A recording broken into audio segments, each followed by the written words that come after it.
आत्मनिरीक्षण करने के बाद में आपको क्या करना है? क्या करना है? आत्मनिरीक्षण के बाद क्या करना है? आत्म सुधार करना है। सुधार के बाद निर्माण, और निर्माण के बाद विकास। ठीक है।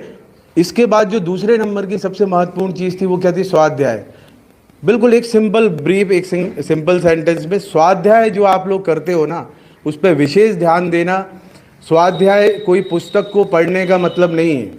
जैसे आप ये जो परीक्षा के लिए तैयारी कर रहे हो ना, वैसे आपको परम पूज्य गुरुदेव की अखंड ज्योति की और जितने साहित्य है ना, उसका स्वाध्याय उससे भी ज्यादा अच्छी तरीके से करना है।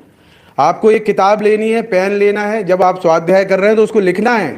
अभी मैंने देखा कि बहुत सारे लोग क्या करते हैं, स्वाध्याय, हाँ भाई स्वाध्याय अखंड ज्योति आ गई, 4 पढ़ लिया, उसके बाद ना तो उसका मनन करना है ना उसका रिवीजन करना है। तो ऐसे स्वाध्याय से कुछ फायदा नहीं होगा। आप आत्मसात करेंगे, जब तक आप आत्मसात नहीं करेंगे स्वाध्याय को, तो आपका कोई फायदा नहीं होगा। तो सिंपल सी चीज़ है, जैसे अभी आप पढ़ रहे हैं, जो पढ़ाई छोड़ चुके हैं वो याद करेंगे वो पढ़ते कैसे थे। अब जिनने नहीं पढ़ा है तो वो फिर से सीख लेंगे पढ़ना कैसे, कम से कम गुरुदेव की किताबों से ही पढ़ना सीख जाए।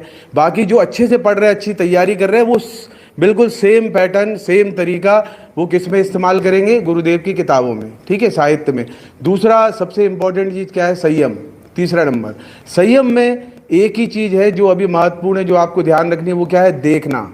ये जो आंखें हैं ना, इसका संयम आपको बरतना है। मुंह का तो अभी मैं नहीं बोल सकता हूँ कि भाई खाने पीने से आप बहुत ज़्यादा परहेज करोगे, पर आँखों से, और आँखों में सबसे ज़्यादा संयम आपको किसका रखना है? किसका रखना है? एक जो महत्वपूर्ण चीज़ है जो आपके शरीर के अलावा आपके साथ हर जगह जाती है, वो क्या है?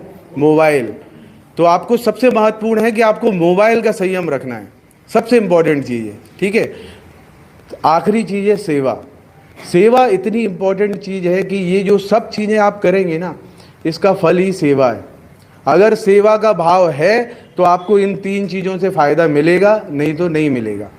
पहले ही आप समझ लो, अगर आपके मन में सेवा है, मनुष्य वो होता है जो क्या करता है? परोपकार के लिए होता है। इस पूरे वातावरण, इस पूरे संसार के अंदर मनुष्य को स्पेशल क्यों बनाया गया है? क्योंकि वो सबसे पावरफुल है, वो हमारे परम पूज्य जो ईश्वर है उनकी संतान है। और वो किसके लिए? संतान ऐसी थोड़ी भेज दी हमने कि संतान बन गए, जाओ अब मौज मजे करो। हमें क्या करना है? सेवा करनी है, इस पूरे संसार की सेवा करनी है। ये भाव अगर है तो इन तीनों जो चीज़ें मैंने इससे पहले बताई उसका आपको फायदा होगा। लेकिन सेवा करनी कैसे है? सेवा कैसे करनी है? ढिंडोरा नहीं पीटना है। ये हाथ सेवा करे तो इसको पता नहीं चलना चाहिए। सेवा का एक ही सूत्र है मात्र, सेवा निस्वार्थ करनी है, बिल्कुल।